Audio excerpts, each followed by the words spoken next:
The girl with freckles.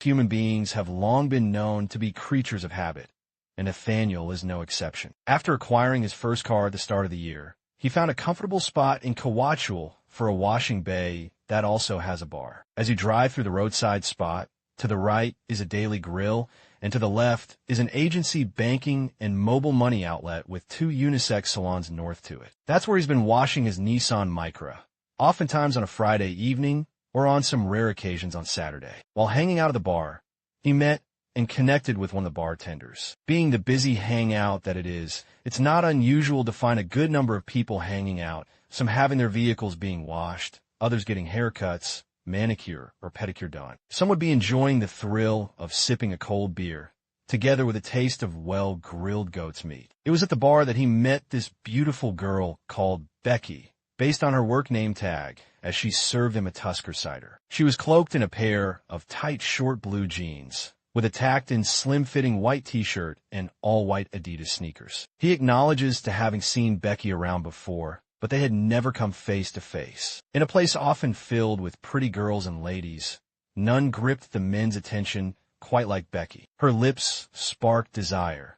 Her eyes had an unusual whiteness, literally like snow. She spoke with an almost whispering voice, like a mother trying to put a baby to bed. Her medium brown skin complexion and pretty smile were the magnets captivating everyone that set sights on her. But in spite of all that, it's her freckles that Nathaniel found more fascinating. At the time of their first interface, Becky seemed to have just unplaited her hair. It had been perfectly combed and tied into 2 space buns that allowed the rest of the hair to overflow down her neck. Her small hands were braced with a silver Casio watch on the left and a pearl-inspired bracelet on the right. Her unpainted almond-shaped fingers' nails were the addendum to her outer beauty. So as he routinely frequented the spot, Nathaniel and Becky grew into an acquaintance friendship of some sort. And during a chit-chat, Becky revealed to him that in one of her conversations with other work colleagues, they had referred to him as the guy with a baby car. He burst into howls of laughter at the mention of it. They didn't know his name, but knew that he always sat by himself,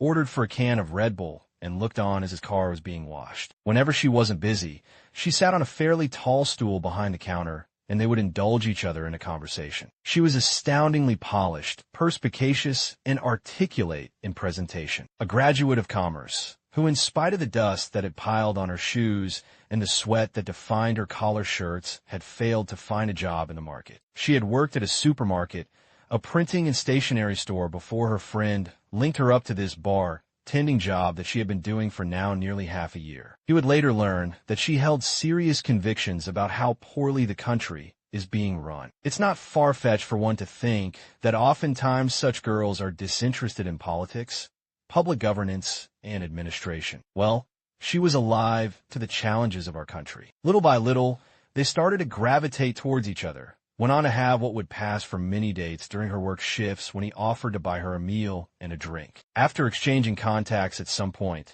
they had gradually built a bankable friendship, eased into lengthy conversations over text and voice like 2 alumni that randomly meet at a joint. He had on several occasions found himself leaving the bar late, hours long after his car had been washed. Nathaniel alludes that at this point, whether out of sheer lustfulness or pure fondness, he had sensed a likeliness for one another, but didn't think he had enough emotional bandwidth to sustain a fully fledged relationship. Love can be a scary adventure. Feelings creep up on you like a hairy caterpillar in a village garden that climbs on you unnoticed until you feel it around your neck. By the time you notice it, you're in too deep, capable of being persuaded to do the things you swore you would never do. He didn't think he was ready for any romantic vulnerabilities, knowing too well the heartache they carry, to be left brooding about unanswered phone calls and over-delayed responses to messages. To pursue someone who, despite well knowingly that we liked each other,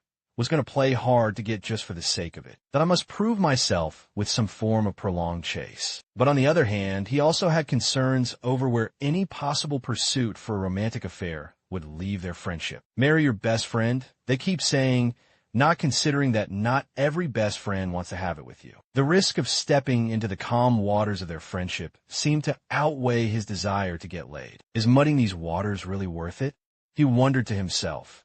knowing too well that if any attempt to ask her out were to be rejected, their friendship may never be the same again, and yet at the time, she had become the beacon of his mopey days. In my experience, as is with many other out there, when you ask your friend out and they say no, whether you choose to believe it or not, that friendship can never be the same again. You will always look at each other in some awkward way, one littered with some form of guilt that your swash of feelings were left unattended to. Eventually, he figured a casual relationship could be the sword that slices the apple equally for the two of them. He knew that he didn't need to be candid about it all, that in some way, like a romantic relationship between born-agains, they could tiptoe themselves there without him having to outrightly ask, that he could just throw powdered sugar on the cake and see what sticks. Like a park of hyenas on a carcass trail, she sniffed out whatever pheromones he had started to release from a mile away. I hope you're not suggesting that we have a casual relationship. Nathaniel reveals that she wondered during one of their prolonged text chats on WhatsApp. What if I was?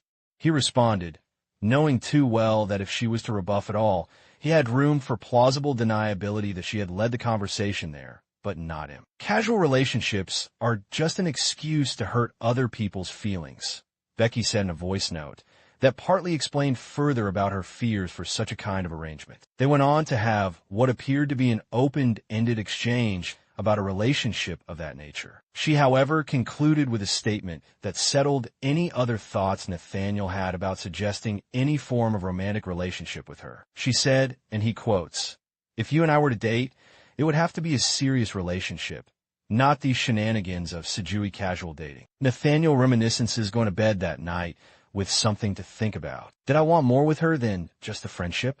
Yes, I did. But was I willing to risk it all? To let myself love again, knowing what that would mean? That's an answer I was yet to convince myself about, and it took a great deal of time in the subsequent weeks, if not months, to unriddle it out. But eventually, he figured that the juice could be worth the squeeze, and now it's been 5 months of cuddles and smooches. Hi, everyone. This is Robert K. Circles. Thank you so much for tuning into the podcast today. I really appreciate you taking the time to listen. I hope you enjoyed this story. If you did, I'd be incredibly grateful if you could take a moment to subscribe to the podcast so you don't miss any future episodes. Give us a like on your favorite podcast platform. Leave a comment letting us know what you thought. We love hearing your feedback. And if you know someone who might enjoy the show, please share it with them. Your support means the world to me and helps us reach more listeners. Thanks again for being a part of the Robert K. Circles community. Until next time, take care.